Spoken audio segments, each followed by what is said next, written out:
आज हम डिस्कस करेंगे स्ट्रिंग के बारे में। स्ट्रिंग किसे कहते हैं?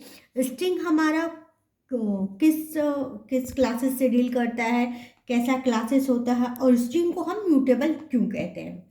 ठीक है, स्ट्रिंग को हम इम्यूटेबल क्यों कहते हैं? सबसे पहला तो स्ट्रिंग को हम इम्यूटेबल इसलिए कहते हैं कि उस जो जितनी भी उसकी क्लासेस होती है स्ट्रिंग की और रैपर क्लासेस सारे इम्यूटेबल होते हैं, क्योंकि सारे फाइनल क्लासेस होते हैं। फाइनल क्लासेस का मतलब होता है हम उस क्लासेस को कहीं भी एक्सटेंड नहीं कर सकते हैं। ठीक है, इसलिए हम उसे इम्यूटेबल फाइनल क्लासेस कहते हैं स्ट्रिंग को।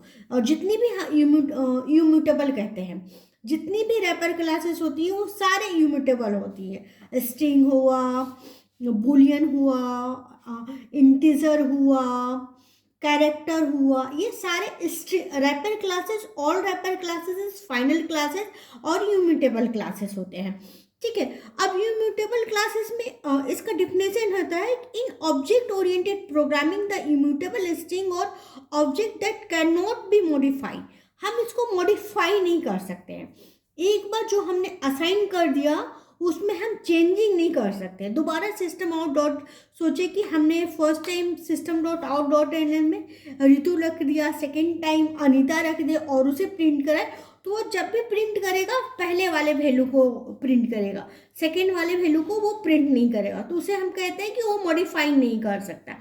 इसको हम नेक्स्ट क्लासेस में कि इम्यूटेबल क्लासेस कैसे बनाएंगे और कैसे इसे चेक करेंगे कि ये मॉडिफाई होता है कि नहीं है, ये हम नेक्स्ट क्लासेस में इसे डिस्कस करेंगे। आज हम सिर्फ डिस्कस करेंगे स्ट्रिंग के बारे में। ठीक है, तो स्ट्रिंग को हम मॉडिफाई नहीं कर सकते हैं। ठीक है, it's created but we can only change the reference to the object. हम किसको चेंज कर सकते हैं? रेफरेंस को। यदि हम इसे थर्ड वेरिएबल में असाइन कर लें तो इजीली चेंज कर सकते हैं। We restrict to change the object itself.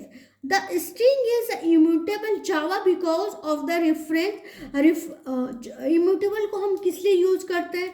Security के पर्पज से यूज करते हैं। सिंक्रोनाइजेशन चाहिए, कंकरेंसी चाहिए, कैशिंग चाहिए, इस क्लासेस में क्लास लोडिंग चाहिए। इन सब सिनारियों में हम किस में यूज करते, क्या यूज करते हैं? स्ट्रिंग रैपर क्लासेस यूज करते हैं। Because making the string final classes destroy immutably and not allow to other extend it. इसे other extend नहीं कर सकता है। ठीक है, स्ट्रिंग जो हमारा होता है मेमोरी में डिफरेंट टाइप से स्टोर करता है, जिसे हम स्ट्रिंग पूल कहते हैं। ठीक है, स्ट्रिंग पूल जितने भी स्ट्रिंग जो होता है डिफरेंट टाइप में मेमोरी में लोकेट करता है, जिसे कि हम स्ट्रिंग पूल कहते हैं। जैसे हमने यहाँ पे लिया है एक स्ट्रिंग वेरिएबल S1 और हमने उसमें पास उसे असाइन किया है ऋतु, S2 लिया है और ऋतु पास किया है। ठीक है, लेकिन ये दोनों वेरिएबल हमने लिया है लेकिन दोनों का नेम सेम है ऋतु। इसमें यदि हम यहाँ पे यदि हम चेक कराएंगे इसका इक्वल्स मतलब हम कंपेयर कर रहे हैं, ऑपरेटर को चेक करा रहे हैं, दोनों को रेफरेंस को चेक करा रहे, तो ये हमारा क्या देगा? रिटर्न ट्रू देगा। ये भी हमारे क्या देगा? रिटर्न ट्रू देगा। दो वेरिएबल यहाँ पे आप देखिए, दो वेरिएबल हमने लिया लेकिन सेम वैल्यू है, तो वो क्या कर रहा है? सेम एक ही रेफरेंस को ये एलोकेट कर रहा है, चेंज नहीं कर पा रहा है। जब तक हम दूसरा नहीं लेंगे, सेम लेंगे तो वो सेम ही रेफरेंस को जितना भी, अब हम यहाँ पे स्ट्रिंग S3 भी ले लेंगे और यहाँ पे लिखेंगे ऋतु, तो ये सेम वैल्यू को रिफर करेगा। हम रेफरेंस अलग अलग बना रहे हैं लेकिन वैल्यू सेम है, तो हमारा सेम वैल्यू को वो रिफर करेगा जब तक हमारा वैल्यू नहीं चेंज हो जाता। ठीक है, मतलब आप समझ गए कि हमें जब तक रेफरेंस तब तक सेम रहेगा जब तक हमारा वैल्यू नहीं चेंज होगा। हम जितने भी रेफरेंस बनाएंगे सेम वैल्यू पर रखेंगे तो वो सेम मेमोरी में एक ही रेफरेंस को वो लोकेट होगा। हर बार वो S1 को ही जाएगा, S2 को जाएगा, जब तक हम वैल्यू नहीं चेंज कर सकते। जैसे मैंने यहाँ पे लिखा है, एक क्लास A लिखा है स्ट्रिंग S1 रितु पास किया है, यहाँ पे स्ट्रिंग S2 रितु पास किया है और दोनों को मैंने कंपेयर कराया इक्वल्स टू। तो यहाँ पे मुझे क्या मिला, ये ट्रू रिजल्ट हमें देगा कि इक्वल्स है। यहाँ पे भी हमें ये ट्रू रिजल्ट देगा क्योंकि दोनों सेम है। डिफरेंट कर देंगे तो हमारा ये जो रिजल्ट होगा ये हमारा फॉल्स आ जाएगा, दोनों फॉल्स आ जाएगा।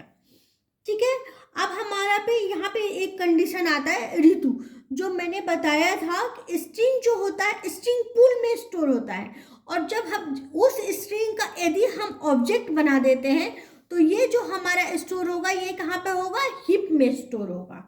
ठीक है, तो हम एस डॉट इक्वल्स करेंगे तो ये हमारा रिजल्ट ट्रू देगा क्योंकि ये हमारा कंपेयर हिप वाले ऑब्जेक्ट से कर लेता है। इक्वल्स क्यों हिप वाले ऑब्जेक्ट से कंपेयर करता है, क्योंकि इक्वल्स जो है ये ऑब्जेक्ट क्लास का मेथड है ना। और यदि हम S2 लेते हैं तो ये फॉल्स क्यों देता है, क्योंकि जस्ट लाइक ऑफ ये ऑपरेटर है, कंपैरेटर ऑपरेटर है, ये मेथड नहीं है, ये ऑपरेटर, इसलिए फॉल्स देगा और इस केस में ये ट्रू देगा। हम कल डिस्कस करेंगे कि अपना म्यूटेबल क्लासेस कैसे बनाएंगे और कैसे हम प्रूव करेंगे कि ये इम्यूटेबल क्लासेस है।